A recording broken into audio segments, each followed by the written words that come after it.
एक गरीब शेतकरी होता. एके दिवशी त्याला एक जादूचे बदक मिळाले. ते रोज एक सोन्याचे अंडे देई. तो ते विकून घरासाठी वस्तू विकत आणत असे. लवकरच तो श्रीमंत झाला. एकदा त्याच्या मनात एक वाईट कल्पना आली.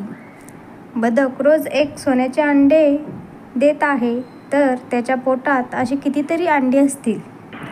मी जर त्याचे पोट कापले तर मला सर्व अंडे एकदमच मिळतील व मी श्रीमंत होईल. त्याने बदकाला मारले व त्याचे पोट कापले, पण त्याला आत काहीही मिळालं नाही.